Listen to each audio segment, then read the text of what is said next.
Assalamualaikum warahmatullahi wabarakatuh. Alhamdulillahi rabbil alamin. Wabihi nasta'inu ala umuri dunya waddin. Ashhadu an la ilaha illallah wa ashhadu anna muhammadan abduhu wa rasuluhu wa safiyuhu wa khaliluh. Sallallahu alaihi wa ala alihi wa ashabihi wa man sara ala nahjihi wa tamassaka bisunnatihi ila yaumiddin wa sallama tasliman katsira. Amma ba'd. Subhanaka la ilma lana illa ma 'allamtana innaka antal alimul hakim wa tub 'alaina innaka antat tawwabur rahim. Allahumma ati nufusana taqwaha wa zakkiha anta khairu man zakkaha anta waliyuha wa maulaha. Allahumma 'allimna ma yanfa'una wanfa'na bima 'allamtana wa zidna ilma. Amma ba'd. Masyarul muslimin, jamaah yang dimuliakan Allah Subhanahu wa taala. Alhamdulillah, puji syukur kehadirat Allah Subhanahu wa taala yang telah memberikan kepada kita banyak sekali kenikmatan, karunia dan rahmatnya, sehingga kita masih dalam perlindungan Allah Subhanahu wa taala untuk bisa menjaga keistiqomahan kita di dalam melakukan amal-amal kebaikan kepada Allah Subhanahu wa taala. Dengan melakukan banyak amal kebaikan itu, kita isi dengan duduk di majelis ilmu. Ini merupakan sebuah kebaikan yang Allah Subhanahu wa taala berikan kepada kita, di mana kita dijadikan di antara orang-orang yang memiliki giroh, ya, semangat di dalam melakukan amal kebaikan dengan dimudahkan oleh Allah Subhanahu wa taala, mudah bagi kita untuk bisa menerima ilmu-ilmu tentang pemahaman kita dalam agama ini. Karenanya ini merupakan bagian dari ikhtiar kita kepada Allah Subhanahu wa taala untuk bisa menjadi bagian dari apa yang disampaikan oleh Nabi sallallahu alaihi wasallam ketika Rasulullah SAW menyampaikan, man salaka tariqan yaltamisu fihi ilman sahalallahu lahu bihi tariqan ilal jannah. Siapapun orang yang ingin menempuh perjalanan kehidupannya itu di dunia, ya, artinya ketika dia ingin menempuh perjalanannya itu ke surga, maka salah satu dari jalan pintasnya itu adalah dengan cara bermajelis ilmu.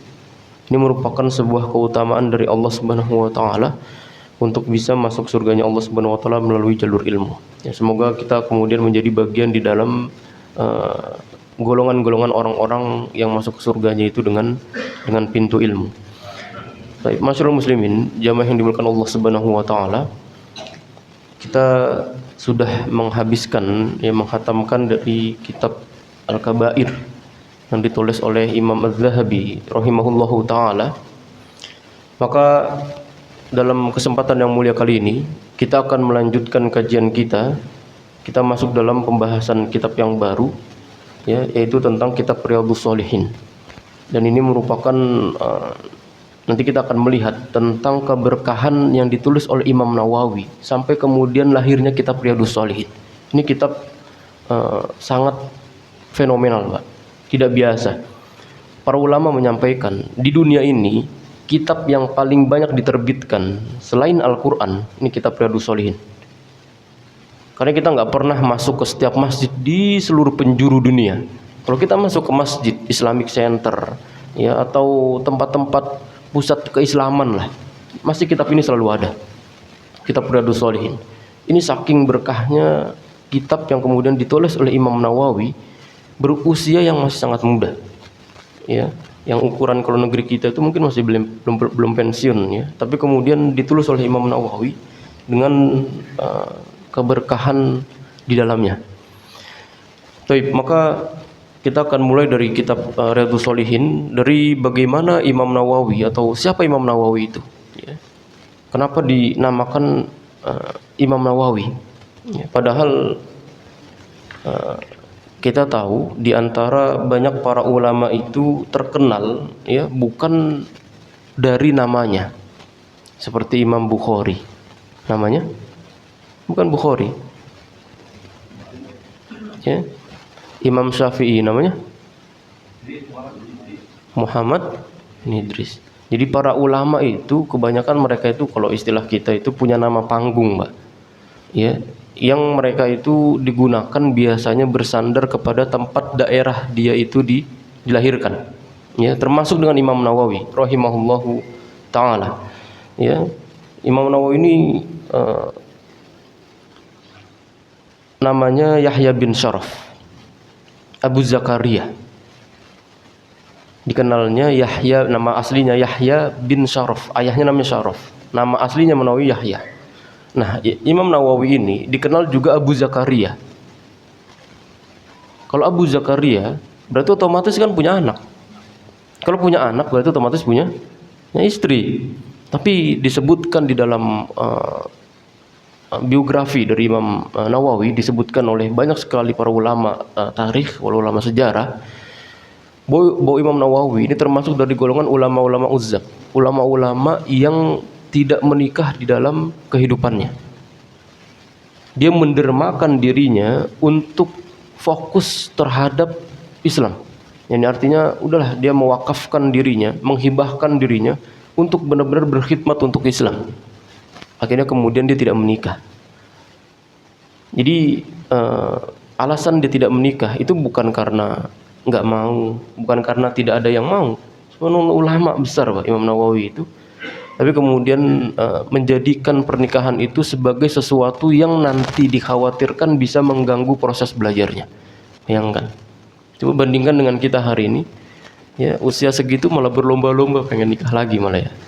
Ya, beliau masya Allah sudah mencukupi, bahkan belum pernah menikah sama sekali.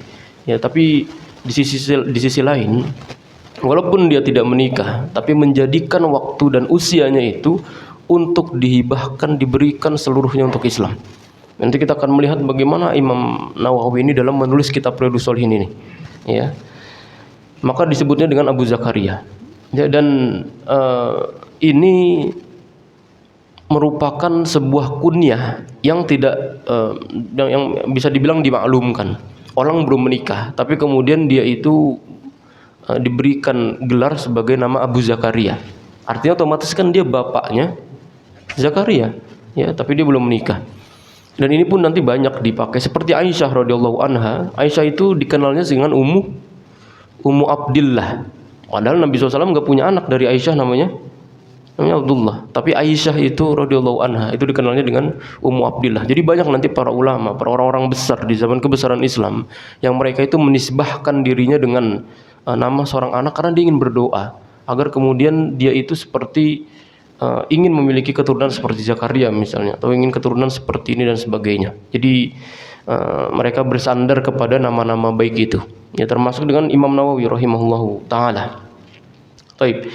Imam Nawawi ini beliau lahir di Syam, di Damaskus di abad ke-7, ya, karena beliau ini lahirnya itu tahun 631 Hijriah, berarti masuk tahun ke-7 Hijriah. Ini lagi ulama dan masa kebesaran Islam pada waktu itu lagi sangat besar-besarnya, Pak. Eropa nggak ada apa-apanya. Peradaban Islam pada waktu itu lagi sangat menunjang tinggi, di mana Islam itu hampir menguasai separuh bumi, ya, atau bahkan mungkin sebagian besar dari bumi itu masuk ke dalam Islam. Ya, hanya sebagian kecil yang kemudian belum tersentuh Islam dan belum masuk ke kaum muslimin. Ya, kita tahu bahwa Islam di Eropa aja itu dikuasai oleh kaum muslimin dimulai dari tahun 92 Hijriah. Ya, sampai kemudian nanti tahun 1492 Masehi. Ya, di tahun 711 sampai 1492. Itu merupakan masa kaum muslimin itu menduduki Eropa dan wilayah sekitarnya. Syam hari ini kalau kita ngelihat dari peta, itu kan masuk wilayah 4 negara. Ada Palestina, ada Suriah, ada Lebanon, ada Jordania. Yang ini sebagian besar, ya, tempat-tempat ini kemudian menjadi sebuah sentralnya kaum muslimin pada waktu itu. Dia di pusat kekhalifahan dinasti Bani Umayyah. Ya. Maka ini merupakan tahun waktu di mana Islam itu sangat besar-besarnya, Pak. Ya, maka kemudian lahir Imam Nawawi pada waktu itu di kota Nawa. Ya, kalau hari ini Huron lah di Suriah itu. Ya, ada satu wilayah kecil di Suriah yang kemudian dikenalnya dengan Nawa pada waktu itu. yang tempat lahirnya Imam Nawawi pada tahun 631 Hijriah pada bulan Muharram. Ya, ini merupakan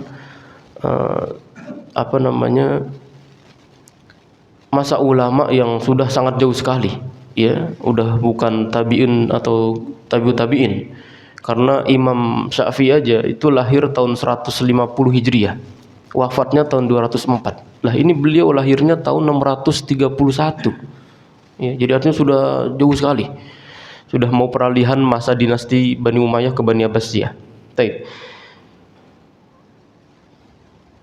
Dan biasanya dalam kebiasaan orang Arab, seseorang itu dinisbahkan namanya kepada tempat terkenal di wilayah tempat atau tempat tinggal mereka. Itu dia seperti Basrah, Kufah, Irak, kemudian macam-macam lainnya, Madinah. Itu tempat-tempat besar yang kemudian orang itu biasanya menyandarkan namanya itu dari sana. Jadi misalnya kita kalau melihat ada ulama-ulama dari Al-Qur'an, ulama-ulama qiraah, itu disebutkan dengan ada namanya Ali Al-Madani. Ada Imam Ali Al-Madani, itu berarti Imam Ali dari Madinah. Ya, ada Hamzah Al-Kufi. Dari Hamzah berarti dari Kufah. Dia biasanya menisbahkan nama itu kepada tempat tinggal mereka. Ya, seperti Imam Bukhari. Ya.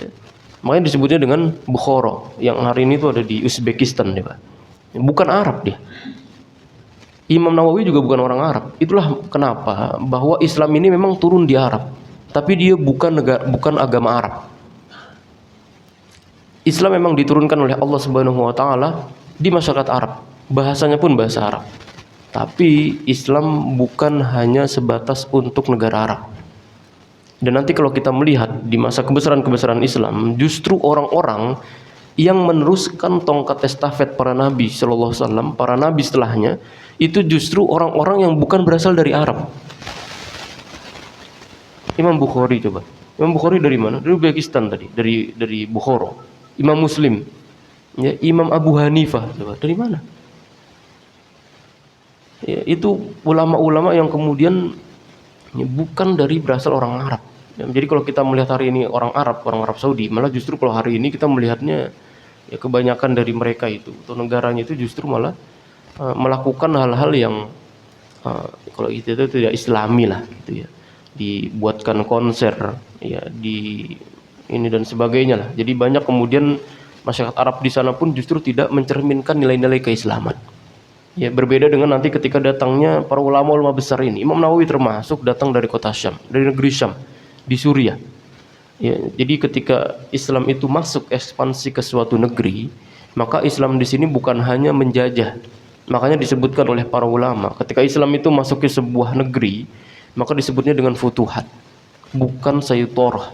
Disebutnya dengan membuka sesuatu yang tertutup, ya, mencerdaskan, mencerahkan dengan ilmu-ilmu Islam, dengan nilai-nilai Islam. Ya, jadi Islam ketika masuk satu negeri itu enggak datang kemudian menjajah, kemudian mengambil sumber daya alam yang ada di sana, kemudian ditinggalkan. Ya, enggak seperti Belanda. Belanda datang ke Indonesia, Jepang datang ke Indonesia, itu menjajah, Pak. Bukan membuka. Ya, kita enggak ditinggali apa-apa oleh Belanda. Kecuali bangunan-bangunan itu fisik, ya. Kita ditinggalin Belanda, Pak. Kereta ya. Kita bahkan sampai bahasa aja nggak ngerti kita, Pak. Kita ada yang bisa bahasa Belanda? Ada yang bisa bahasa Belanda.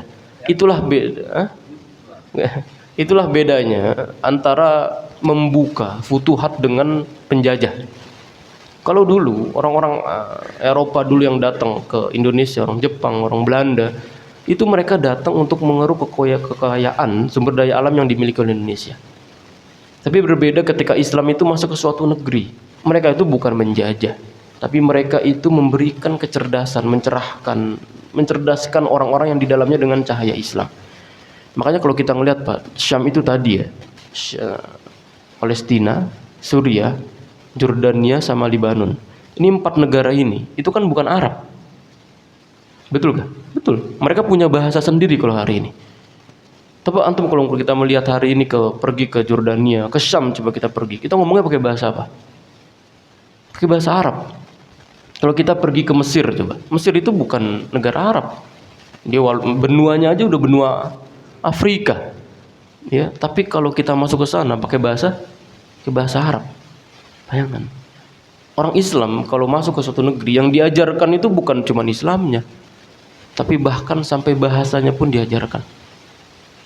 Jadi orang-orang yang kemudian jauh dari tempat asal wahyu itu diturunkan, kemudian bisa merasakan indahnya Islam bahkan sampai bahasanya itu, Pak. Jadi kita ditinggalkan. Ini kalau Indonesia pada waktu itu mungkin bukan dijajah ya, tapi dimasukin oleh orang-orang Arab. Saya yakin hari ini Indonesia itu pakai bahasa Arab. Jadi bahasa sehari-hari kita tuh nggak pakai bahasa Indonesia, Pak. Kalau nanya kaifa haluk gitu ya, pakai bahasa Arab kita sehari-hari. Itu yang kemudian ditulis oleh pakar sejarawan ya, ketika Andalusia itu jatuh sampai kemudian tahun 1492 itu dijatuhkan oleh pasukan Kristen ya. Pasukan Kristen dari utara yang dipimpin oleh Raja Ferdinand dan Ratu Isabella. Itu mereka ketika menjatuhkan kaum muslimin di kota terakhir, di kota Granada, mereka menghapuskan seluruh nilai-nilai dan simbol-simbol keislaman. Jadi semua yang ada simbol-simbol keislaman itu semuanya dihapuskan, dibuang dan dihilangkan. Ya, jadi orang-orang yang kemudian masih memiliki Al-Quran, ya, kaligrafi, itu semua dihilangkan. Kalau enggak kemudian dibunuh orangnya itu. Ya, termasuk dengan bahasanya, Pak. Maka para ulama sejarah itu mengatakan kalau pada waktu itu Raja Ferdinand dan Ratu Isabella tidak memberikan peraturan untuk membuang seluruh nilai-nilai dan simbol-simbol Islam, maka mereka mengatakan saya yakin hari ini Spanyol itu berbahasa Arab. Tapi hari ini Spanyol itu pakai bahasa apa? Bahasa Spanyol. Dan bahkan tidak menutup kemungkinan bahwa Spanyol itu merupakan salah satu negara yang di dalamnya itu Islamofobia sangat besar. Jadi mereka sangat fobia sekali terhadap Islam. Mereka tidak sangat welcome lah untuk Islam. Ya, hanya kemudian di berbagai tempat dan sebagainya. Ini tentu ya tidak jauh dari bagaimana mereka itu melihat ya dan berhutang budi terhadap Islam. Ya, jadi Islam itu tadi seperti itu, Pak. Ketika masuk ke sebuah negeri, masya Allah, ya, yang dibuka, yang diberikan itu sangat luar biasa. Ya. Baik, maka Imam Nawawi juga kemudian menyandarkan namanya seperti para ulama-ulama sebelumnya, ya, yang kemudian mereka itu disandarkan kepada tempat di mana mereka itu tinggal. Ya. Baik, maka para ulama menyampaikan laulan Nawawi, kalaulah bukan Imam Nawawi, maka Nawa itu menjadi tempat yang biasa aja. Makanya disebutkan namanya bukan Nawawi, Pak. Namanya tadi Yahya bin Syaraf. Imam Nawawi itu hanya disandarkan kepada suatu tempat namanya Nawa. Ya kalau kita Serdang lah gitu ya misalnya ya. Kalau enggak Kemayoran lah. Matahari Kemayorani gitu ya. Jaga kelamaan gitu ya. Ya, kalau bukan karena Imam Nawawi, maka Nawa itu hanya nama tempat biasa aja, nggak dikenal sama orang. Tapi karena kebesaran suatu orang, ya, dimuliakan orang itu, maka Allah Subhanahu Wa Taala akan memberikan cipratan dari kebesaran nama itu kepada tempat di mana dia tinggal. Ya, baik. Maka ada yang mengatakan Imam Nawawi ini ada dua, ya, ada Imam An-Nawawi, ada Imam An-Nawawi. Ya, makanya ulama Indonesia pun juga ada yang namanya Imam Nawawi Al-Bantani, yaitu seorang ulama-ulama besar dari Nusantara yang mereka itu memiliki pengaruh besar kepada perkembangan Islam di Nusantara, Pak. Ya, ini luar biasa. Taib. Beliau lahir tahun 631 Hijriah, jadi dia termasuk dari ulama abad ke-7. Ya, lahir dan wafatnya. Karena beliau itu tadi lahir tahun 631, kemudian wafatnya itu di abad yang sama. Wafatnya tahun 676 Hijriah. Ya, di mana usianya berarti tidak lebih dari sekitar 44 atau 45 tahun. Masih muda, Pak. Di sebagian di wilayah kita mungkin sebagian masih belum pensiun dari pekerjaannya. Betul ya? Pensiun usia berapa? 58. Dia 45 sudah wafat dia. Termasuk ulama-ulama yang diwafatkan oleh Allah Subhanahu wa taala berusia singkat, tapi karyanya justru lebih panjang daripada usia dirinya. Kita hari ini ada orang yang hidup sampai 70, 80, 90, 100 tahun. Tapi ketika meninggal, enggak ninggalin apa-apa dia. Malah ninggalin hutang malah. Kan nyusahin malah, Pak, ya. Imam Nawawi lahir 45 tahun nih. Masya Allah, nanti kita akan melihat keberkahan yang ditinggalkan oleh Imam Nawawi. ya, usia yang singkat, pendek dan terbatas itu justru bisa dihasilkan dengan karya-karya yang masih bisa terus dikaji sampai hari ini. Bayangkan di seluruh pelosok dunia, Pak, itu nggak ada yang nggak kenal dengan karyanya Imam Nawawi ini, Kitab Riyadhus Shalihin tadi itu. Kita mau dari Sabang sampai Merauke, kalau kita masuk ke masjid, mesti orang-orang itu tahu Kitab Riyadhus Shalihin. Ya. Maka ini sangat luar biasa, dan inilah salah satu kebesaran ya, dan keajaiban yang kemudian dimiliki oleh Imam Nawawi dalam perjalanan masa depannya. Ya, bagaimana enggak kalau kemudian usia 44 atau 45 tahun tapi kemudian bisa mentorehkan tinta emas di dalam sejarah peradaban Islam rahimallahu taala. Dan ini tentu tidak lepas ya dari masa penjagaan ketika Allah Subhanahu wa taala itu memberikan inayah, pertolongan pada Imam Nawawi ketika beliau itu masih dalam usia yang belia, masih usia singkat.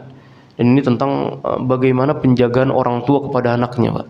Dan dulu ayahnya itu seorang pedagang, ya, seorang bisnis, ya, pengusaha. Ya tentu beliau sebagai seorang pengusaha menginginkan anaknya pun juga sama seperti dia sebagai seorang pengusaha. Tapi ketika seorang ayahnya, nih nanti kita akan belajar tentang bagaimana seorang ayah itu justru ya melahirkan anak yang memiliki pengaruh besar terhadap Islam, tapi ayahnya itu nggak terkenal, Pak.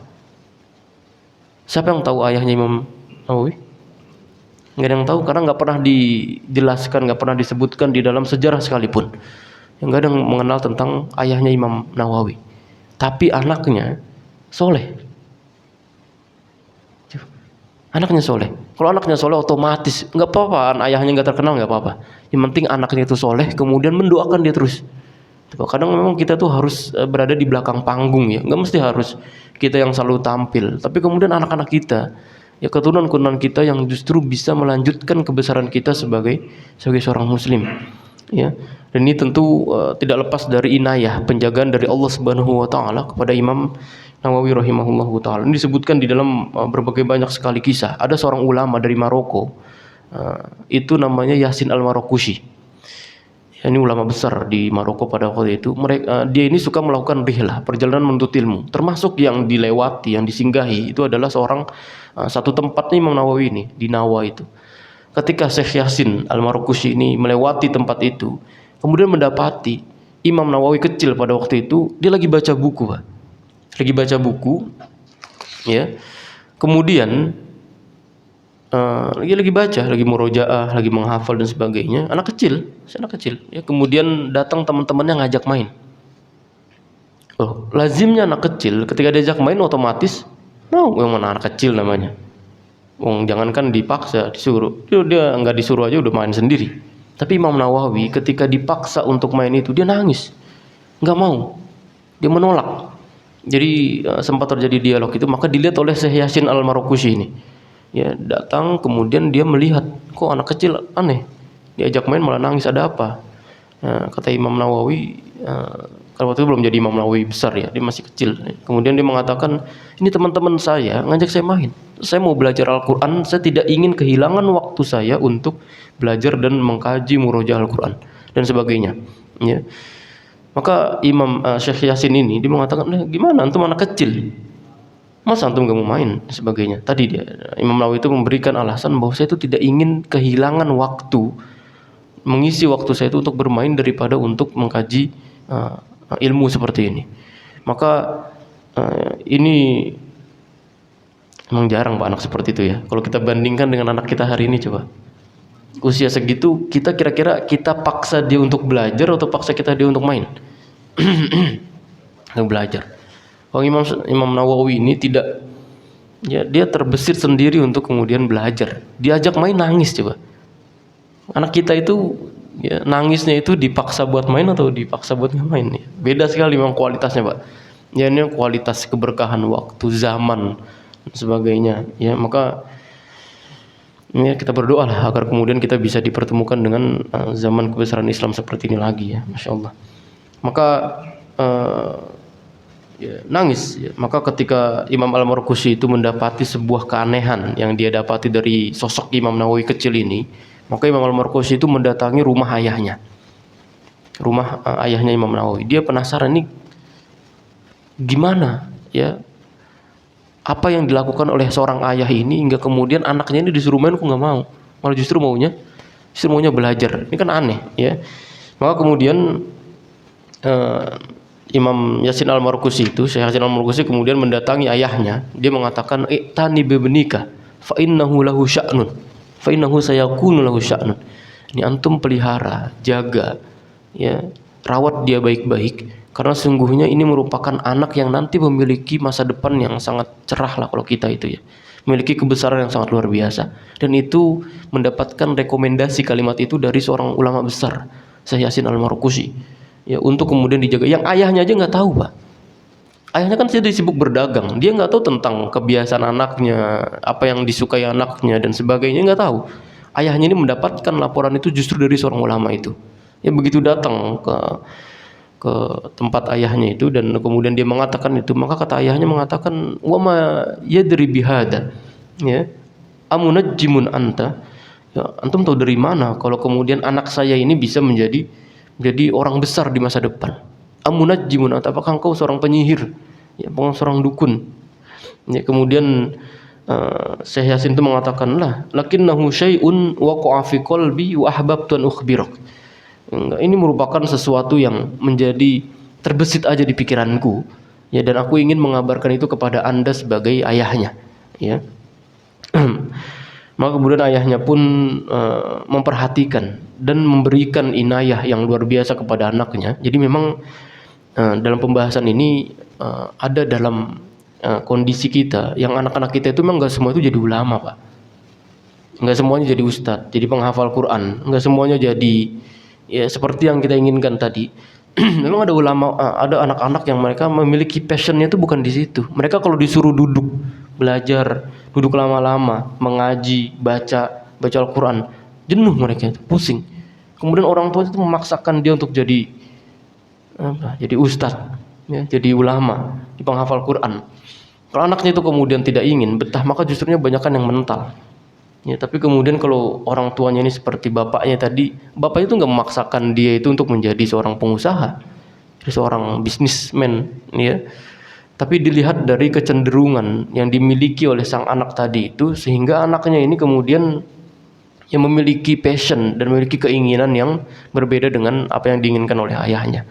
Ya, maka ketika ini merupakan sebuah pertolongan dan tentu penjagaan dari Allah Subhanahu wa taala, tidak lepas dari apa yang dilakukan oleh kedua orang tuanya, sehingga melahirkan seorang anak yang sangat luar biasa. Kemudian Imam Dhahabi di dalam kisah ini menjelaskan tentang sifat ayahnya. Imam Dhahabi, ya, ini Imam Dhahabi itu yang kemudian kita kemarin bahas tentang kitab Al-Kabair. Ini ditulis oleh Imam Dhahabi, dan Imam Dhahabi juga merupakan salah satu dari ulama sejarah, ya, yang karya-karya luar biasa itu di dalam sejarah sangat luar biasa. Beliau mengatakan tentang ayahnya Imam Nawawi, mengatakan huwa syekhun kabirun. Dia merupakan seorang yang sangat soleh, tapi nggak dikenal, ya, tapi nggak dikenal orang ini siapa, ya. Jadi ayahnya ini merupakan seorang yang soleh, ya, seperti yang dijelaskan oleh Imam Dhahabi. Hanya saja memang sejarah Islam itu para ulamanya tidak banyak menjelaskan secara detail tentang ayahnya Imam Nawawi.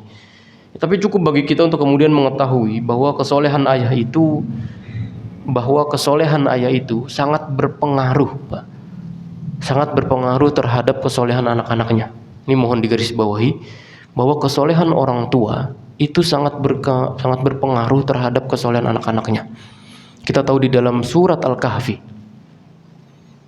ketika ada seorang, ya, anak itu kemudian diberikan warisan oleh orang tuanya, kemudian meninggal, ya, orang Nabi Musa sama Nabi Khidir untuk kemudian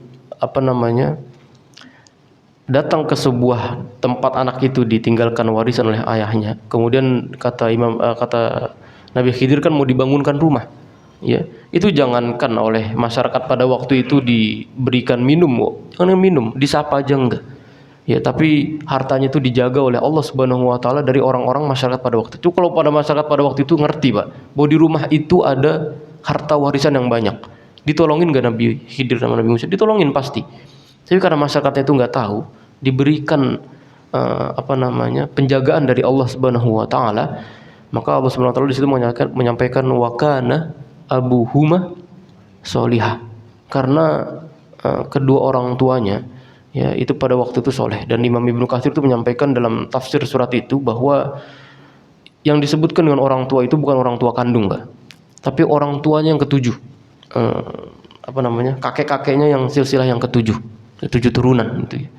Itu doanya itu baru dikabulkan untuk generasinya yang ketujuh. Jadi mungkin doa kita itu yang enggak dikabulkan oleh Allah Subhanahu wa taala bukan kepada kita, orang-orang dekat generasi kita hari ini, tapi bahkan nanti sampai keturunan kita. Itu pentingnya kemudian kita itu meminta doa kepada Allah Subhanahu wa taala ya tentang keturunan dan anak-anak yang soleh. Maka para ulama itu menyampaikan Fallahu ta'ala yufidul abna bisolihil aba.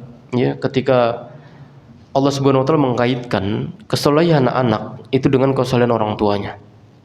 Ketika orang tuanya itu justru melakukan banyak kemaksiatan, ya justru bukan berarti menutup kemungkinan bahwa anaknya pun tidak mendapatkan penjagaan dari Allah Subhanahu wa taala. Maka Imam Said Al-Musayyib ini salah satu ulama besarnya dari tabi'in. Ya, Said Al-Musayyib itu dia mengatakan bahwa kenapa saya ini banyak melakukan sholat sunnah. Jadi sholat sunnahnya itu diperbanyak sama dia. Kenapa? Karena untuk menjaga dirimu, wahai anakku, dari Allah Subhanahu mendapatkan penjagaan dari Allah Subhanahu wa taala dari marah bahaya yang aku itu tidak bisa melihatnya.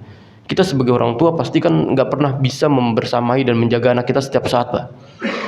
Ya, apalagi kalau anak kita udah besar, ya mereka tuh banyak justru malah malu, gengsi kalau dibersamai dengan orang tuanya. Nah, ketika kita tidak membersamai mereka 24 jam, siapa yang menjaga mereka? Allah Subhanahu wa taala. Dan bagaimana kemudian melahirkan penjagaan dari Allah itu dengan kesolehan orang tuanya. Jadi apa yang dilakukan oleh orang tuanya dalam keadaan goib, artinya tidak diketahui oleh banyak orang atau diketahui oleh banyak orang, ya maka itu sangat berpengaruh sekali terhadap kesolehan anaknya. Maka enggak heran ketika Allah Subhanahu wa taala di dalam surat An-Nisa menyampaikan wal yakhshal ladzina law taraku min khalfihim dzurriyyatan dhi'afan khafu 'alaihim. Kata Allah Subhanahu wa taala, hendaklah takut orang-orang yang meninggalkan anak keturunan itu dalam keadaan lemahnya, dalam keadaan lemah iman, lemah pengetahuan tentang Islamnya, lemah. Dia khawatir bahwa dia meninggalkan generasi yang tidak kuat pemahaman Islamnya. Maka kata Allah Subhanahu wa taala, diberikan kepada kita tuh dua resep, Pak. Diberikan kepada kita dua solusi. Yang pertama, falyattaqullaha wal yaqulu qaulan sadida. Hendaklah kamu itu para orang tua kita itu bertakwa kepada Allah Subhanahu wa taala wal yaqulu qaulan sadida. Dan kita itu berbicara dengan qaulan sadida, dengan berbicara dengan perkataan yang lurus. Ini sangat luar biasa tentang testimoni dari ayat ini. Ketika orang tua itu mensolehkan dirinya, maka kesolehan itu akan berdampak besar kepada anak-anaknya. Ya. Maka sebelum kita melakukan hal-hal yang kemudian dimurkai oleh Allah Subhanahu wa taala, bertakwa kepada Allah. Dan bertakwa ini ya merupakan sebuah wasiat yang banyak selalu kita dengar untuk selalu menjaga kita dari hal-hal yang diharamkan oleh Allah dan senantiasa melakukan perintah-perintah dari Allah Subhanahu wa taala. Ya. Tapi masyaallah muslimin, jamaah yang dimuliakan Allah Subhanahu wa taala, ya maka Imam Nawawi ini juga termasuk seorang ulama besar. Ini sebenarnya sangat banyak sekali ya tentang Imam Nawawi, di mana Imam Nawawi itu menggabungkan antara zuhud dan ibadah, amar ma'ruf dan nahi mungkar, ya sehingga ini banyak kemudian hilang dari para ulama-ulama kita hari ini, ya yang kemudian dengan sifat-sifat itu digabungkan dengan ilmu-ilmu yang luas, dengan ilmu-ilmu yang sangat mumpuni, ya sehingga kemudian para ulama itu bersepakat bahwa Imam Nawawi itu merupakan seorang ulama yang sekaligus zuhud juga memberikan sebuah pengaruh yang sangat luar biasa terhadap Islam. Ya, maka di antara apa yang kemudian ditulis ya oleh Imam Nawawi, ya para ulama itu kemudian mengatakan bahwa para ulama itu hampir tidak ada yang kemudian bisa menyamai Imam Nawawi di zamannya. Ya, usia yang sangat muda, usia yang kemudian tidak panjang dari Allah Subhanahu wa taala, tapi bisa dihasilkan, ya, bisa digunakan dengan baik oleh Imam Nawawi. Baik. Maka Imam Nawawi itu kemudian disebutkan oleh para ulama bahwa Imam Nawawi ini bukan seorang ulama yang alim, bukan seorang ulama yang hebat. Yani artinya ada banyak sekali ulama-ulama yang pakar di zaman beliau yang lebih hebat daripada beliau. Tapi karena tadi Pak, karena keberkahan, inayah, perlindungan, penjagaan dari Allah Subhanahu wa taala yang berkaitan dengan ayahnya yang soleh itu, maka kesolehan itu memberikan dampak yang sangat luar biasa kepada Imam Nawawi sehingga menjaga beliau itu sampai di usia wafatnya itu.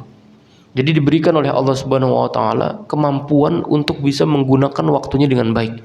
Imam Nawawi ini salah satu ulama yang setiap harinya itu belajar 12 mata pelajaran, Pak. Kita kalau hari ini di sekolah itu belajarnya berapa pelajaran biasanya? 4.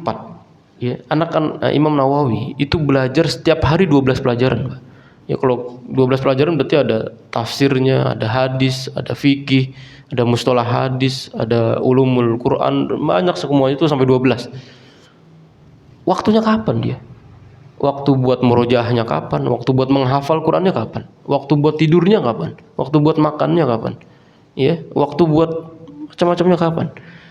Jadi 12 mata pelajaran itu kemudian dihabiskan oleh Imam Nawawi setiap harinya. Maka ya sangat luar biasa di antara waktu yang kemudian digunakan oleh Imam Nawawi dalam mempelajari itu. Maka ini yang kemudian membuat para ulama itu menjadikan bahwa Imam Nawawi ini merupakan salah satu dari ulama-ulama besar yang karya-karyanya itu banyak dikenal oleh orang-orang, bahkan bukan hanya di zamannya, Pak, tapi zaman abad setelahnya. Imam Nawawi itu kan tadi di antara 631 sampai 676 Hijriah. Kita harinya ada di tahun 1444 Hijriah. Berapa perbedaan waktu kita dengan Imam Nawawi berarti, Pak? Berapa tahun? Berapa abad? 8 abad, ya. 8 abad. Imam Nawawi sudah wafat, karyanya masih ada. Nih, kita jangankan 8 abad, ya. Kita berapa tahun aja nama kita udah dilupakan, Pak. Udah nggak ada yang tahu bahwa di sini pernah ada ustadz namanya ini, gitu ya. Di sini pernah ada seorang pengajar namanya ini. Nggak tahu, karena nggak memberikan dampak apa-apa di dalam kehidupan masyarakat Muslim pada waktu itu, ya. Artinya tidak bisa memberikan jejak terhadap kebaikan-kebaikan itu berupa karya-karya. Ya, maka Imam Nawawi tidak seperti itu. Di mana karya-karya beliau itu yang sangat fenomenal, di antaranya kitab Riyadhus Shalihin ini, ya. Maka tadi ya, kitab Riyadhus Shalihin ini merupakan sebuah kitab yang ditulis oleh Imam Nawawi dengan keberkahan yang sangat luar biasa. Ya, di mana ini diterjemahkan di dalam banyak sekali bahasa di dunia, kitab ini, yang kemudian para ulama tadi menyampaikan innahu lam yutba kitabun fid dunya ba'dal Qur'an aktsaru min Riyadhus Shalihin. Ya, di mana tidak ada di dunia ini kitab yang lebih banyak dicetak di dunia ini daripada Al-Qur'an selain kitab Riyadhus Shalihin. Masya Allah. Jadi kitab Riyadhus Shalihin termasuk kitab yang memang banyak dicetak oleh penerbit pada hari ini untuk kemudian bisa dimanfaatkan oleh kaum muslimin. Bayangkan kitab Riyadhus Shalihin termasuk kitab hadis. Yang kitab hadis ini bukan hanya kitab Riyadhus Shalihin. Kita tahu ada kitab Sahih Bukhari, Muslim, Tirmidzi, dan sebagai kitab-kitab hadis. Ya, banyak sekali. Tapi kemudian kenapa kitabnya Imam Nawawi yang ditulis oleh Imam Nawawi ini yang menjadi banyak sekali digunakan oleh kaum muslimin di dunia? Ya, dan itu bukan hanya kitab ini saja, tapi kitab-kitab yang lain yang ini kemudian memberikan sebuah keistimewaan, ya, dari karya-karya yang dihasilkan oleh Imam Syafi'i. Baik. Ya, maka di antara dari kitab Riyadhus Shalihin ini, ya, padahal kalau kemudian kalau nanti kita mengarungi dari satu demi satu hadis-hadis yang disampaikan oleh Imam Nawawi di dalamnya, maka kita akan mendapati bahwa kitab ini itu hanya kumpulan dari hadis-hadis yang dikumpulkan dari kitab Sahihain, dari kitab Bukhari dan Muslim. Jadi Bukhari dan Muslim itu dikumpulkan oleh Imam Nawawi, kemudian dijadikan sebuah kitab namanya kitab Riyadhus Shalihin yang tersusun dari beberapa bab, ya. Dan di mana beliau itu mayoritas di dalamnya itu adalah dipakai oleh Imam Nawawi adalah hadis-hadis yang sahih, dan hanya sedikit nanti disebutkan dengan hadis-hadis yang doif. Tapi doifnya pun bukan doif yang sangat besar, ya, tapi doif yang kemudian masih bisa dimaafkan. Taib, apakah Imam Nawawi kemudian menjelaskan hadis-hadis secara detail? Enggak. Nanti di dalam kitab ini Imam Nawawi itu cuman jadi memang salah satu dari kebiasaan para ulama dulu itu mereka itu para ulama yang nggak biasa mengomentari di dalam karya mereka, Pak. Jadi mereka itu ketika menulis kitab itu mereka tuh cuman menyebutkan sanadnya, riwayat, kemudian sanadnya, kemudian setelah selesai. Jadi hanya riwayat an ini an, baru kemudian sanadnya apa, setelah itu selesai. Jadi mereka itu nggak banyak mengomentari, nggak banyak syarahnya, nggak banyak penjelasan, sebenarnya nggak ada. Dan itu kebiasaan para ulama di abad itu. Kalau kita hari ini, kalau kita mendapati para ulama hari ini, itu kebiasaannya berbeda. Mereka itu justru bukan hanya mendapatkan sanad itu, mereka justru mengomentari, memberikan penjelasan. Maka kita mendapatkan ada syarah Sahih Muslim, syarah ya kitab Riyadhus Shalihin yang ditulis oleh Ibnu Utsaimin ya dan sebagainya. Jadi mereka tuh hanya menjelaskan dari kitab-kitab yang dulu. Berbeda dengan ulama dulu, mereka itu nggak banyak menjelaskan. Mereka tuh hanya menyebutkan tentang riwayat dan sanad dari suatu hadis, hingga kemudian mereka itu hanya mencantumkan itu tanpa perlu banyak mengomentari. Ya, baik. Dan kenapa disebutkan kitab ini sangat terkenal? Yani wallahu alam, bahwa ini karena keberkahan dari penulis ya, dari Imam Nawawi, dan niat beliau yang ikhlas ya karena amal, dan kemudian tidak ada niat yang lain yang kemudian dimasuki oleh Imam Nawawi dalam menulis kitab ini. Jadi ketika keikhlasan itu menyentuh dari sebuah karya yang ditulis oleh para ulama, maka karya itu akan abadi ya. Karya itu akan kemudian terus dikenang oleh kaum muslimin karena ada keikhlasan di dalamnya ya, tanpa kemudian terkontaminasi dengan riya, terkontaminasi dengan hal-hal yang bisa menghilangkan keberkahan dari ikhlas itu. Baik. Itu dari kitab Riyadhus Shalihin, dan tentu para karya-karya yang kemudian ditulis oleh Imam Nawawi sangat banyak sekali. Di antaranya adalah kitab Al-Adhkar. Nanti kalau antum bapak-bapak mau kemudian melihat tentang zikir-zikir, apa yang biasa dibaca oleh Nabi SAW di dalam sholatnya, ketika ada orang takziah meninggal, ketika orang lagi safar, ketika orang lagi mau makan, ketika orang lagi mau masuk ini, ketika orang lagi mau lakukan ini, itu ditulis, dikumpulkan seluruh riwayat sahih ya oleh Imam Nawawi dalam satu kitab namanya kitab Al-Adhkar, tentang kitab zikir-zikir. Ini kemudian kitab-kitab yang berisi tentang hal-hal yang ditulis oleh Imam Nawawi berupa zikir-zikir ketika kita mau melakukan apapun yang bersumber dari Rasulullah SAW. Ketika kita mau sholat, baru kita takbiratul ihram Allahu Akbar, itu kita bacanya seperti apa? Kita mau ruku bacanya seperti apa? Kita sujud bacanya apa? Kita tahiyat bacanya apa? Doa setelah sholat bacanya apa? Itu kemudian dikumpulkan semua oleh Imam Nawawi dan dalam kitab namanya kitab Al-Adhkar. Ya mungkin agak sedikit asing ya bagi kita karena tidak terlalu banyak digunakan, kecuali atau kemudian tidak banyak atau tidak ada kayaknya dibahas di dalam kajian-kajian seperti itu, karena itu merupakan sebuah kitab hanya untuk bacaan ya, bukan untuk kemudian dikaji. Dan Imam Nawawi tentu bukan ulama yang paling alim di zamannya pada waktu itu ya, bahkan dia juga bukan orang yang paling faqih dari mazhab Syafi'i. Jadi salah satu dari mazhab yang kemudian dianut oleh Imam Nawawi ini mazhabnya Syafi'i, Pak. Mazhab Syafi'i yang kemudian dianut oleh dari Imam Nawawi, di mana banyak sekali ulama-ulama besar yang pada waktu itu yang mereka itu justru lebih hebat daripada Imam Nawawi. Ya, Imam Ibnu Hajar Al-Asqalani coba, kan luar biasa. Ada namanya itu Al-Hafiz Imam Al-Ghazali, ya, Taqiyuddin As-Subki, dan juga ulama-ulama yang lain yang kemudian mereka itu justru lebih hebat lah tanda kutip daripada Imam Nawawi. Tapi Imam Nawawi kemudian menulis kitab namanya itu kitab Al-Majmu' Syarhul Muhadzab. Ini kitab induk dari mazhab Syafi'i. Jadi kalau kita belajar mazhab Syafi'i, itu kitab utama besarnya kan kitab Al-Um. Nah, kitab Al-Um ini memiliki beberapa syarah ya, yang kemudian salah satu nanti yang mensyarah dan menjelaskan penjelasan terbaiknya itu adalah Imam Nawawi.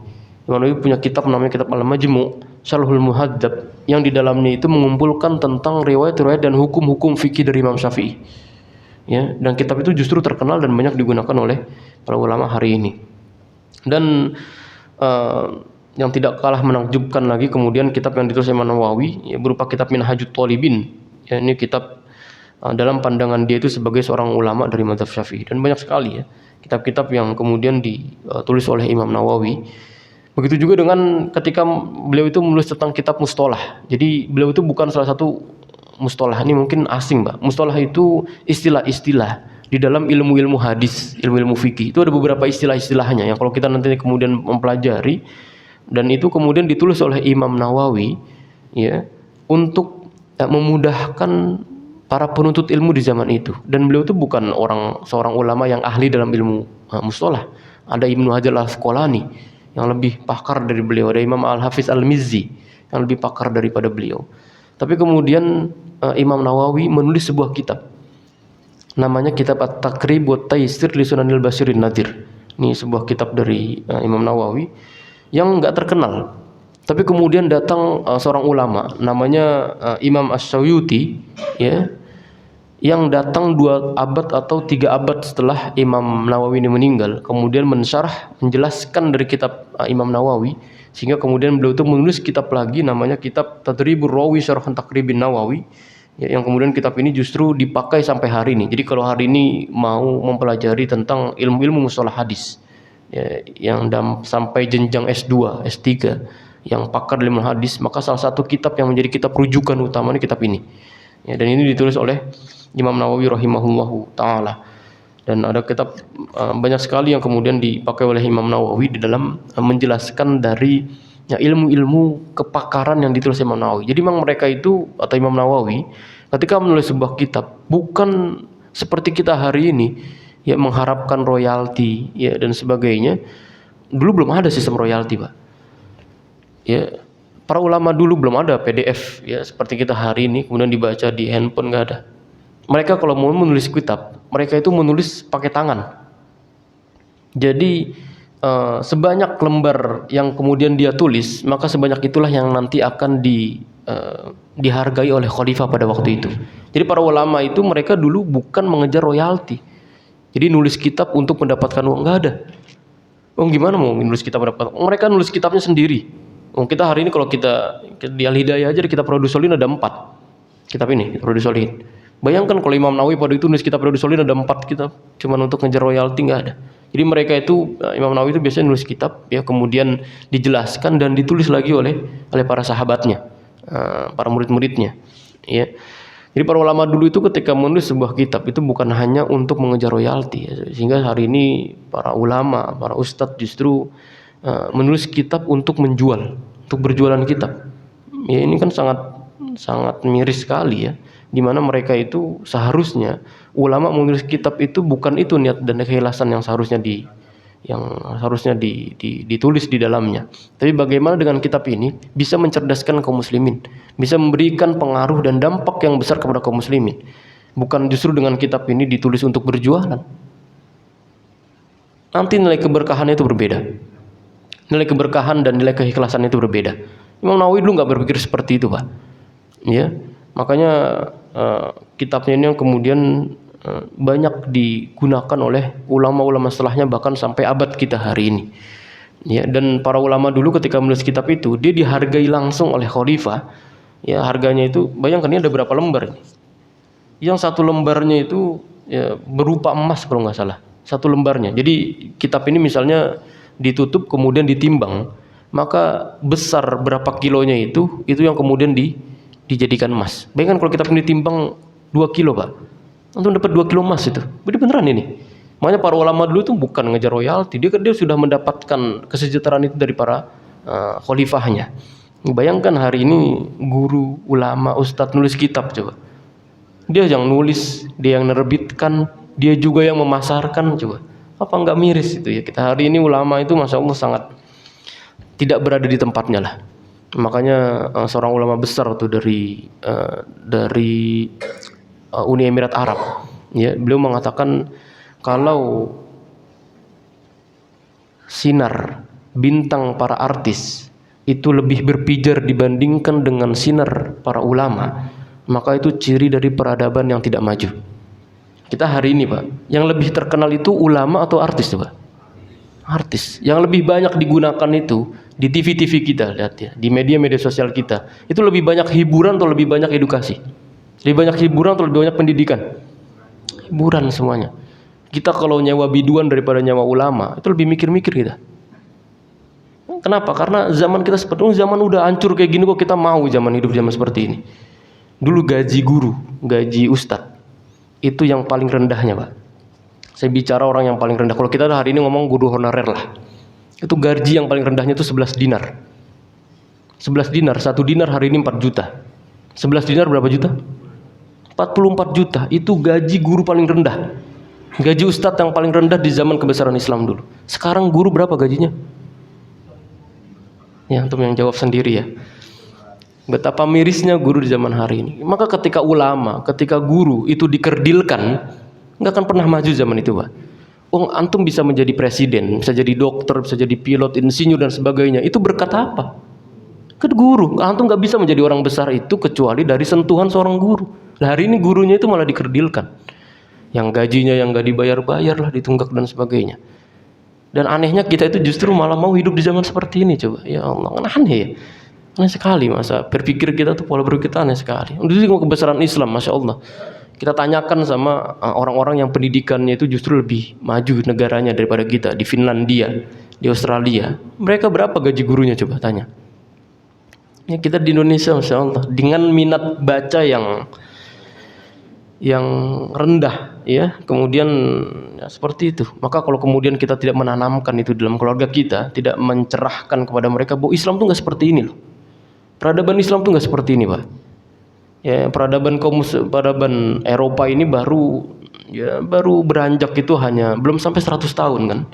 Dia jatuh di tahun Turki Utsmani jatuh tahun 1924. Hari ini tahun 2022. Ini 98-99 tahun, belum sampai 100 tahun. Dulu Eropa dipimpin kaum muslimin 800 tahun. Ya, itu memberikan efek dan luar biasa. Ya, dari segi keilmuan, dari segi peradaban, kemajuan teknologi pada waktu itu sangat luar biasa. Dulu di kaum muslimin di Andalusia itu sampai hari ini ada, Pak, namanya jam singa. Saya nggak tahu ya bahasa Indonesianya itu apa. Kalau dilihat jam singa lah. Itu peninggalan kaum muslimin.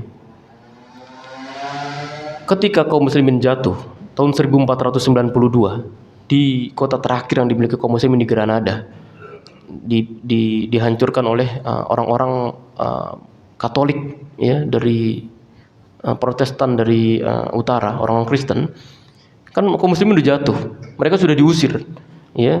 Maka orang-orang ini ngeliat tentang peninggalan kaum muslimin, orang Eropa yang nggak ngerti apa-apa. Dia lihat ini kok ada singa. Jadi itu nanti bisa ngeliat di Google, ya, bisa ngeliat di Google apa ya keywordnya itu, tulis aja jam singa lah, jam singa Granada gitu ya, misalnya tulis deh. Masih kelihatan. Di situ ada jam singa muter dia. Singa itu ada 12.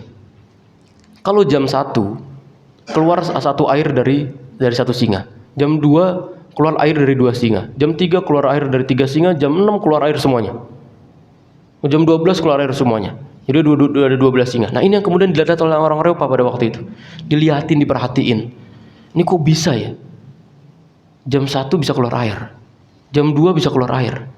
Kalau nanti jam 6 air keluar dari 6 singa itu. Jam 12 semuanya keluar. Kok bisa? Maka diteliti, Pak. Dibongkar, diotak-atik sampai rusak. Dia seperti kita, maka orang Eropa tuh hari ini. Dia bisa ngebongkar tapi nggak bisa perbaiki, muskil emang dia itu. Maka saya berharap sekali mungkin ada blueprintnya ya tentang ini teknologi pada waktu itu loh.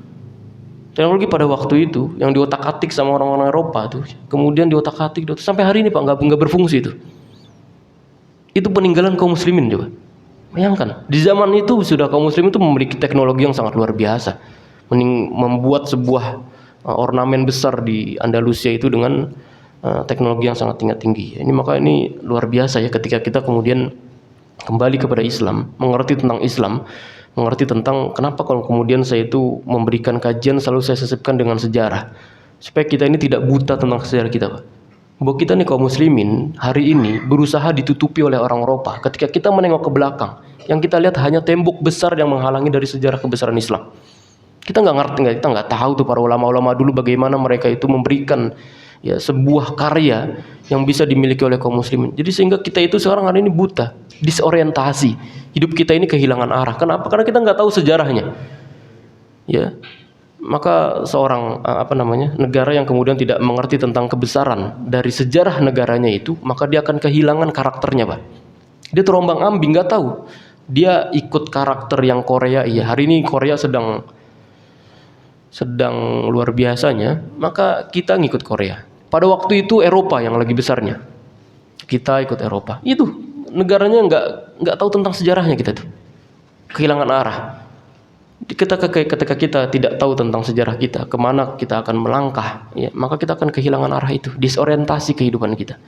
Ya, maka nanti ketika kita mengkaji tentang hadis, tentang Al-Quran, maka itu tidak akan pernah lepas dari pembahasan tentang sejarah. Antum tahu dalam surat yang kita sering ulang di dalam sholat Jumat kita, kan khotib menyampaikan, ya ayyuhalladzina amanu taqullaha wal tandur nafsun ma qaddamat.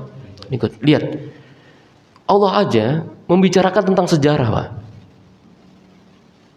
Allah itu menyuruh kita untuk mengkaji sejarah, untuk menyiapkan masa depan kita yang lebih cerah. Allah Subhanahu wa taala menyampaikan, ya ayyuhalladzina amanu taqullaha, wahai orang-orang beriman, bertakwalah kamu kepada Allah dengan sebenar-benar takwa, wal tandur, dan lihatlah, nafsun ma qaddamat, dari apa yang telah berlalu, ligot, untuk orang-orang atau untuk masa depan kamu setelahnya. Jadi kita kemudian sama Allah Subhanahu wa taala untuk diperintahkan itu, untuk melihat sejarah dulu, untuk bisa menapaki langkah kita setelahnya. Jadi kita ini benar-benar tidak bisa kemudian dilepaskan dari sejarah kita, Pak. Dari Al-Qur'an sendirilah. Al-Qur'an sendiri itu isinya apa coba? Dulu Nabi SAW belajar sejarah, Pak? Hah? Belajar lagi mana? Al-Quran itu kan kisahnya Nabi Musa, itu bukan sejarah emang. Nabi Musa, Nabi Khidir, Nabi Soleh, Nabi Hud, itu semua dikisahkan sama Allah Subhanahu wa taala untuk mengajari nabinya tentang sejarah, Pak. Ya, maka kalau kita hari ini kemudian melepaskan sejarah, maka tentu bukan sebuah kehidupan yang baik, ya. Maka kaum muslimin itu seharusnya tidak bisa dilepaskan dari masa kegemilangannya tentang sejarahnya yang sangat besar, sehingga kita nanti ketika mengkaji tentang hadis atau tafsir yang kemudian kita bahas, maka mesti selalu ada latar belakang yang melatar belakangi kenapa ayat ini turun, kenapa hadis ini disampaikan dan sebagainya. Wallahu bishawab, ya, semoga ini mendatangkan manfaat buat kita semuanya. Aku qouli hadza wa astaghfirullah li wa lakum, subhanakallahumma wa bihamdika asyhadu an la ilaha illa anta astaghfiruka wa atubu ilaik. Assalamualaikum warahmatullahi wabarakatuh.